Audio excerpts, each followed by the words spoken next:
Well, it's been a while since I uploaded my night video now, and if you remember in the pinned comment, I promised I would make a follow-up in which I'd add even more evidence or counter-evidence to each of the characters. Well, at least to those to which I have something interesting to add. I don't think there's more to add about Scarfmouse, for example, with all due respect for that character, but yeah, it's right about time for that follow-up. So if you're not aware, the original night video had me covering every somewhat important Lightner and analyzing based on every detail I know about them if they're the Roaring Knight. It was basically Jar's video, but updated to chapters 3 and 4. In this video we'll once again go through all of the characters in the same order, but with the goal of updating our tier list. You know, moving some characters up or down a tier or two after we brought more details about them to my attention. I won't yap about this any longer, I'm sure you get the idea. Let's go!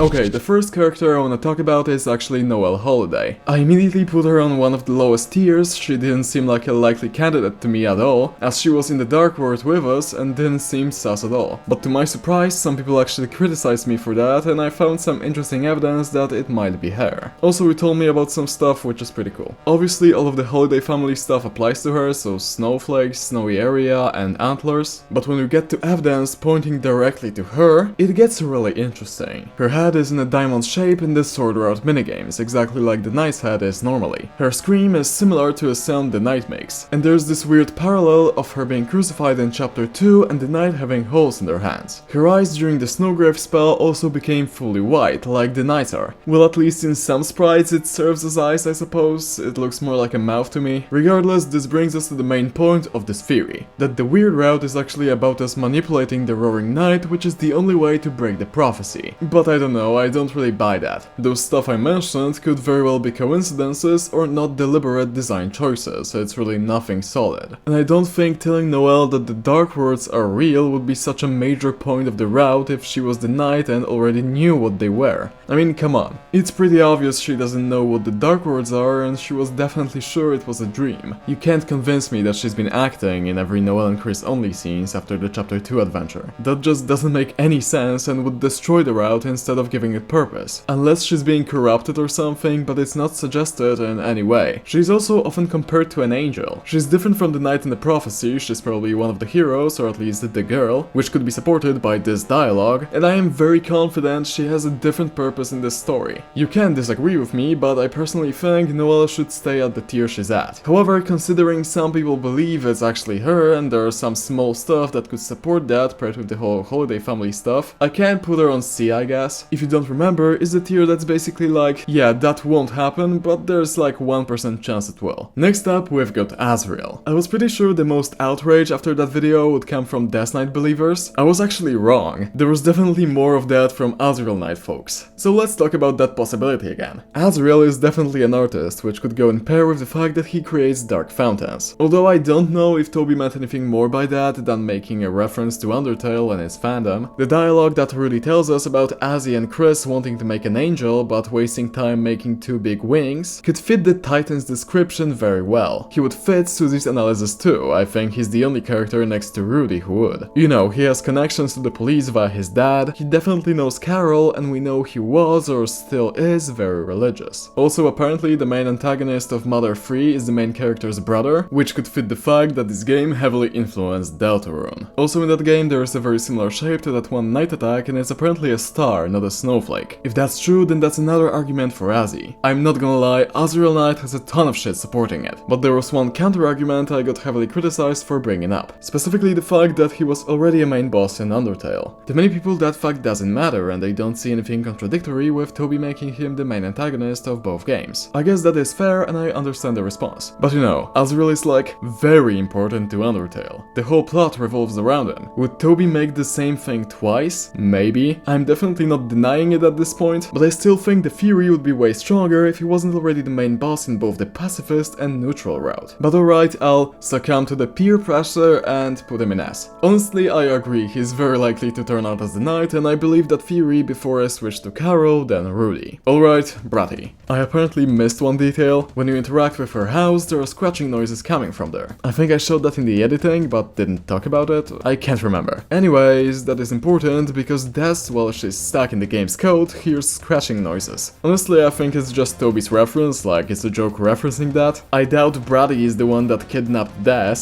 so I won't move her on the tier list from the F tier even if it's an interesting fact. Now when it comes to her arch-nemesis CATTY, I also missed a similar detail. When you interact with the door to her house, it turns out her cat flap has 3 codes, exactly like the shelter. It sounds like another joke. You know, Toby using these joke characters to foreshadow major things. But what is crazy is that in chapter 1, CATTY says that her cat flap is always open for Chris. Not only does it sound exactly like what Carol said to them, it also matches that the shelter was opened in front of Chris at the end of chapter 3. So I don't know, should I move CATTY to B tier because of this? Nah, I don't think it's that major, but I will put her higher on the C tier, I think that would be fair. Yeah, here next to METTATON is fine. Next up is METTATON. When making the previous list, I thought putting him on C tier was the right idea. I mostly did that because of the fact that he's a ghost, because there isn't much more evidence pointing towards him and he doesn't even have an appearance outside of his voice coming from his house. Well, at least that's what I thought. It turns out there are at least 2 pieces of evidence that could be left by Toby to point us in this direction. First thing is pretty popular actually, so I'm surprised I missed it. The Knight makes a pose almost identical to one of the METTATON X poses. And the other thing is related to Spamton. You see, the Neo body he has in his secret boss fight is actually an embodiment of a Lightner's dream. Well, the only Lightner that would make sense to be dreaming of a Neo body would be METTATON, which is weird like I said. He never even appeared in the game outside of his voice, and Spamton Neo's body seems too important to be a tool for references. It's interesting, but I still don't think it makes any sense for him to be any higher than on the C tier. The best I can do is put him above Tammy, as I still think Jockington would make more sense since, you know, he actually appeared in some scenes. And now the man, the myth, the knight, Papyrus the Great himself. I already got a lot of evidence for him in the previous episode, and now I got even more. The sprite in which he is electrocuted in Undertale is colored exactly like the knight. Also, when you try to go to Sansa's house in chapter 4, a different text will appear. Instead of a usual distant chisel of bones, you will read that there is no sound from there. It's silent. Papyrus is probably not there. It's very interesting, as we know how quickly the knight makes the fountain after we go to Noelle. But later on in the rain, there is still nothing, not a sound. We even peek in and don't see anything interesting. Why is Papyrus suddenly absent? It's especially weird since we know the knight is at church right now, and the exact same text comes up during the night. I don't know, it's interesting. But one of you also brought a good counter-argument, which is the fact that Papyrus wouldn't know Gerson. Common Sans are new in town, so it makes no sense for Papyrus to see him as someone to admire. So taking all of that into account, I'd say Papyrus is placed really well and shouldn't be moved. Now it's time for the vessel, and let me tell you, Vessel Knight has grown on me and I like it way more now than I used to when I made the previous video. Most of it stems from the details that I'll tell you now. So first of all, the effect behind the knight is exactly the same as the effect behind the vessel. Also, I think since the vessel is pretty much monochrome, that the chapter 3 egg room could tell us something about the knight. You know, saying, why don't you photocopy a Chris to play with us, is pretty interesting, since we quite literally do that in the intro. I'm not gonna lie, I love Vessel Knight. It's already on S though, so I don't know. Would I get murdered for putting it above Das? Probably. So let's not do that. When it comes to GASTER Knight, I only have one thing to add. It's actually insane I forgot about it, but the knight's hands have holes in them, exactly like the Mystery Man. I don't think we need to change his place, but I had to mention that. Regarding Carol, I also forgot one thing. I mean, the antlers she has are fitting the knight the most out of all known Holiday family members. That's it, I also don't think she needs to change her place. And finally, Des. Yeah, we're back to Des, I guess. We know Des wanted to take Noelle into a place like Cyber City. Her making a dark route in the library with the intent to take her there in at least some way would be very fitting, especially since the one in Cyber City is literally a baseball. Also, she hit Chris with a wiffle bat, so that means she could not be as nice as she's described. To be fair, I don't know. I guess that's all of the evidence for Des Knight. I still think she deserves to be on S, exactly where she is right now. When it comes to the final character we've covered, Rudy, I already made a video about him. If you're interested who I think the knight truly is, then make sure to watch that. I'm very proud of that theory. Thanks a lot for watching. If you enjoyed my follow-up, then make sure to like it and subscribe. You can comment your thoughts as well and rewatch the original video if you're bored.